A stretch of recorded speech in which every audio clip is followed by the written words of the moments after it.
So hi friends ఈరోజు అయితే నేను మీ ముందుకి మన మొబైల్ అనేది అంటే అప్పుడప్పుడు హ్యాంగ్ అవుతూ ఉంటుంది. అసలు ఇటువంటి హ్యాంగింగ్ ప్రాబ్లం వచ్చినప్పుడు మనము ఎలా సాల్వ్ చేసుకోవాలో ఈ వీడియోలో నేను మీకు ఎక్స్ప్లెయిన్ చేస్తాను. ఈ వీడియో కనుక మీకు నచ్చితే లైక్ చేయండి.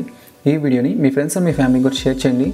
వీలైనంత వరకు మీ ఫేస్బుక్ అండ్ మీ వాట్సాప్ గ్రూప్లో కూడా ఈ వీడియోని షేర్ చేస్తూనే ఉండండి.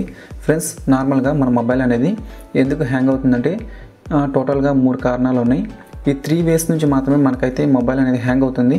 ఈ ఫస్ట్ వే వచ్చేసరికి ర్యామ్ తక్కువ ఉంటాయి కదా, 2GB 3GB ఉన్న మొబైల్స్ అసలు ఎందుకు హ్యాంగ్ అవుతాయి అంటే ఫ్రెండ్స్ ఏం లేదు, మన మొబైల్లో ఉన్న స్టోరేజ్ ఉంటుంది కదా, స్టోరేజ్ అనేది అంటే రెడ్ కలర్లో వచ్చేదాకా ఎప్పుడు చేయొద్దు. స్టోరేజ్ అనేది మ్యాక్సిమం 30 to 40% ఎప్పుడు అంటే స్పేస్ ఉండేటట్లు చూసుకుంటే, ఒకవేళ స్టోరేజ్ అనేది ఫుల్ అయిపోతే ఆ స్టోరేజ్ ఫుల్ అయిపోవడం వల్ల ర్యామ్ మీద ఎఫెక్ట్ చూపిస్తుంది, మొబైల్ అనేది స్లో అవుతానికి అవకాశం ఉంటుంది.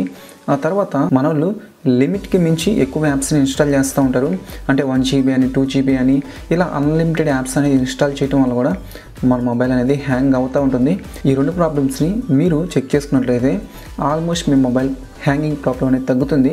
ఈ థర్డ్ ట్రిక్ వచ్చేసరికి మీరు ఇక్కడ సెట్టింగ్స్ ఓపెన్ చేసి మీరు కిందకు వస్తే అంటే నాకు అడిషనల్ సెట్టింగ్స్లో ఈ డెవలపర్ ఆప్షన్స్ అని లాస్ట్ ఉంది, మీకు అబౌట్ ఫోన్లోనే కింద ఉంటుంది. మీరు దాన్ని ఓపెన్ చేయండి.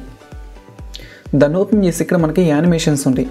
మీకు మరీ హ్యాంగ్ అవుతుంది 100% అనుకుంటే ఈ యానిమేషన్స్ ఉంటాయి కదా, ఈ యానిమేషన్స్ని ఆఫ్ చేసుకోండి. మనకి టోటల్గా 3 యానిమేషన్స్ ఉంటాయి. మీరు ఈ 3 యానిమేషన్స్ని అంటే ఆఫ్ చేసుకున్నట్లయితే మీ మొబైల్ అనేది ఖచ్చితంగా స్పీడ్ అవుతుంది, హ్యాంగింగ్ ప్రాబ్లం అనేది తగ్గిపోతుంది. ఎప్పటికప్పుడు ఫ్రెండ్స్ మీరు సీసీ క్లీనర్ యాప్ని ఉపయోగించి అంటే మీ మొబైల్లో ఉన్న వేస్ట్ని మొత్తం డిలీట్ చేస్తూ ఉండండి. ఓకే, ఈ వీడియో కనుక మీకు నచ్చితే లైక్ చేయండి. ఈ వీడియోని మీ ఫ్రెండ్స్ అండ్ మీ ఫ్యామిలీ కూడా షేర్ చేయండి. Thank you.